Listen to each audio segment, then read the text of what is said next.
Hello everyone, you're welcome back to my channel. In today's class we're going to be making this handkerchief flare peplum. This one is a very full one, unlike the regular one that is common. This is a double peplum or handkerchief flare. So here are the measurements we'll be using, and this is how it looks at the back. So let's get started. So the first thing you want to do is to fold your fabric into two. After that, you fold it over again into four. Then you're going to fold it downward into 8. Alright, so after that, I'll just iron it. Alright, so to calculate your radius, you need your waist circumference measurement. So the waist circumference measurement we are working with is 32. This 32, you're going to add your zip allowance to it.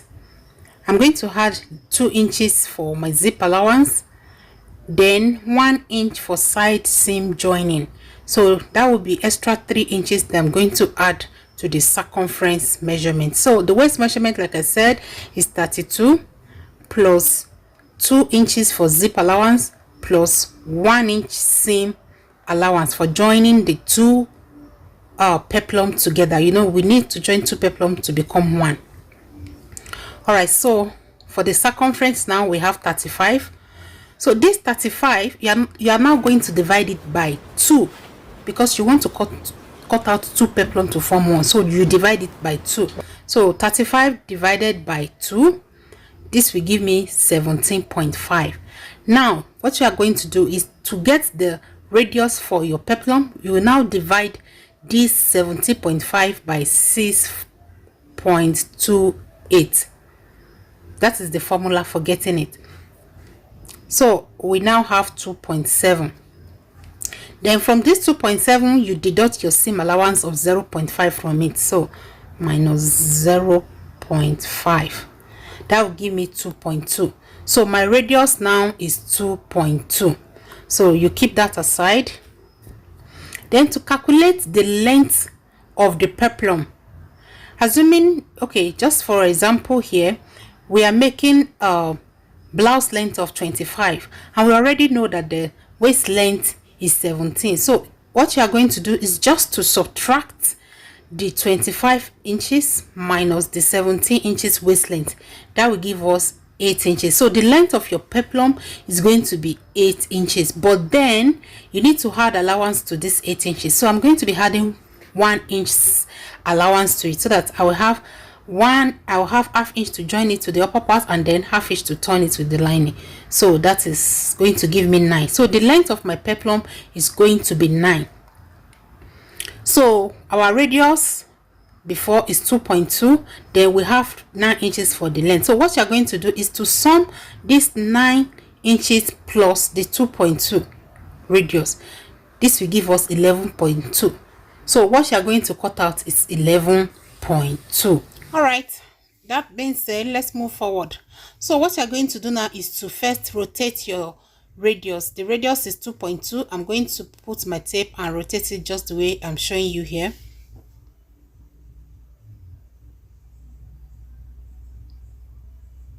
Then you connect it together.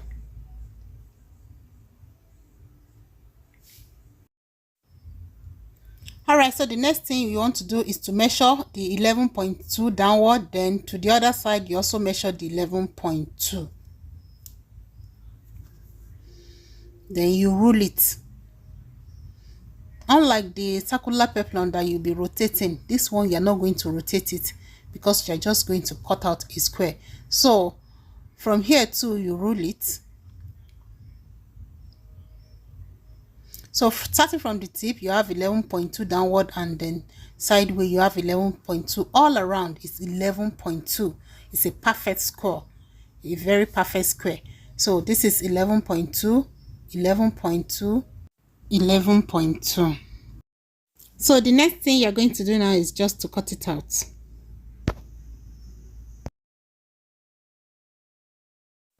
So after cutting it out, you can see it's a perfect square. The next thing now is just to cut out the radius too. So just cut out your radius.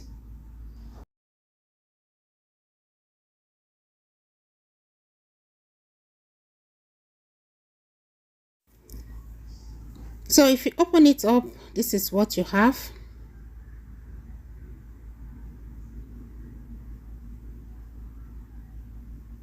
You have two pieces of a perfect square.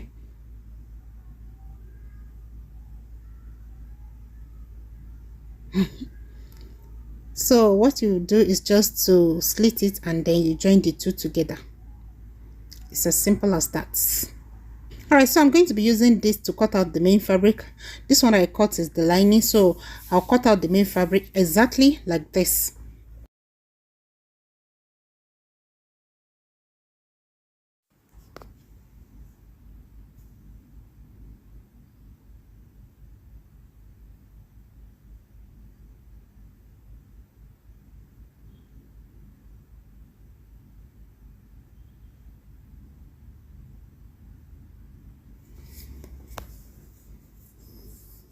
So as you can see, it's the same thing like the lining, exactly the same thing.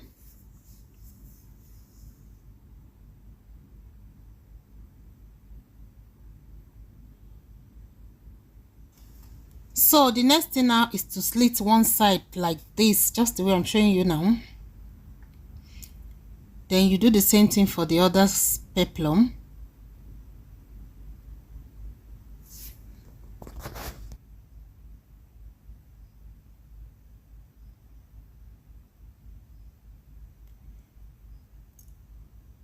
Alright, so that's it. You just have to join them together to become one. So this one now we can say this is the front,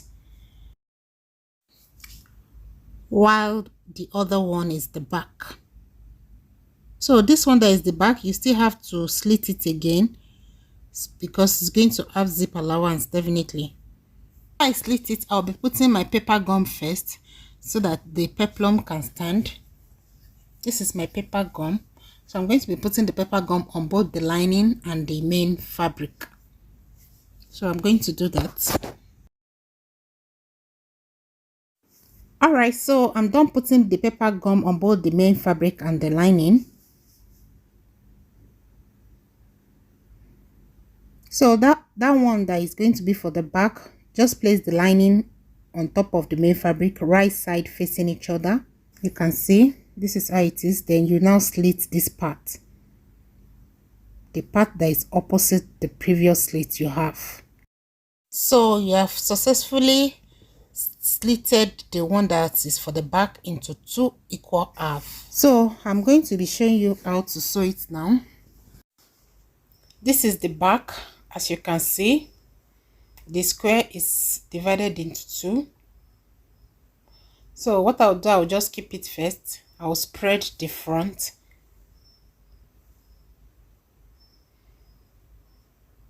You can see the front is only having one slit.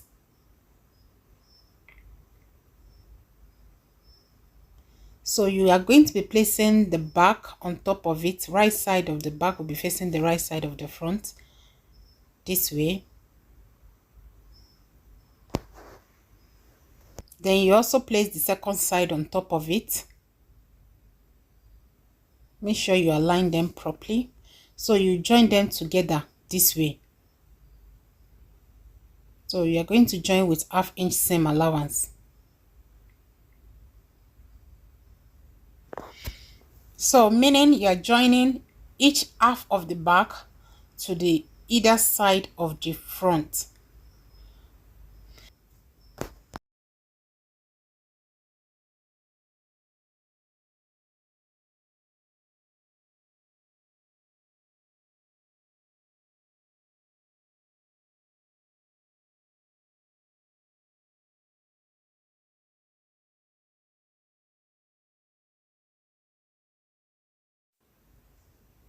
Alright, so after joining, it looks like this. You can see we have joined it. I've joined the front to the back. So that joining will now be your side seam. So it's going to look like this. The only part that is open now is your zip allowance. That is the center back. So it's going to look like this. So you are going to repeat the same process to the lining.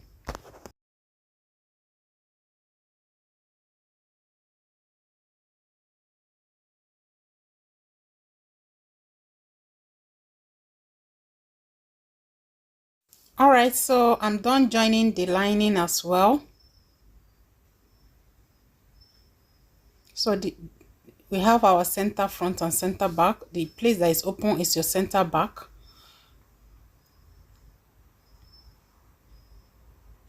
Just exactly the way the main fabric is. So the next thing now is to use your lining to turn it. Use your lining to turn the main fabric. So place them on top of each other, right side facing each other, and let the joining on the side seam align properly. Let everything match properly. Let the center back match properly as well.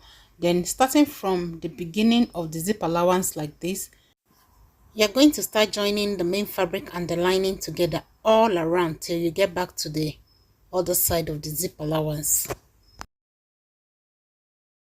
So it's having plenty corners. Just be sewing it and be following the corner as it appears. Just be following the corners.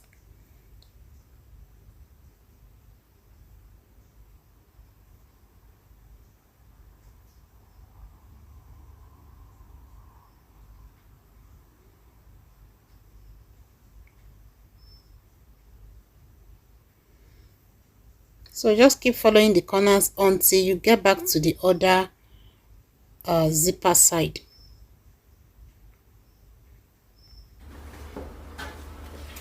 Alright, so when you are done joining them together, you are going to notch all the corners.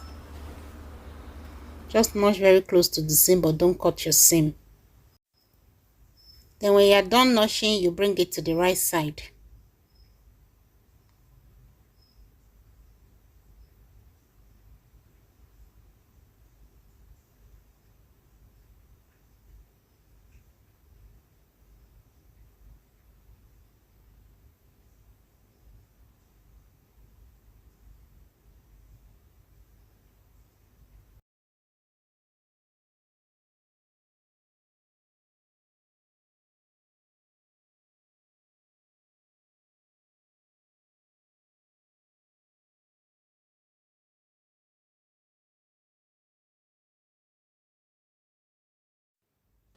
Then after that, you iron it.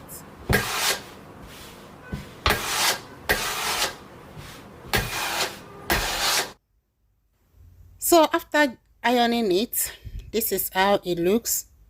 So basically it's just joining two squares together. Though it look like it's complicated, but I bet it's not, because it's even more simpler than cutting it like a circle. It's very simple. Very, very simple. The lining side, this is how it looks. Can you see?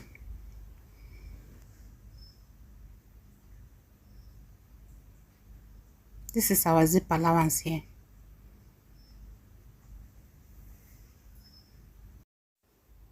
So you can attach it to your blouse, or you can attach it to a gown, because I actually attached this one to a gown, or you can even attach it to the hem of a dress.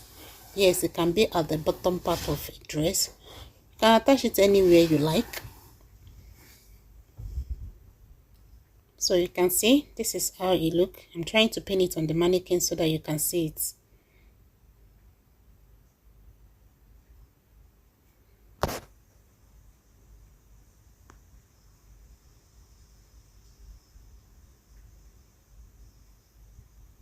See how beautiful it is.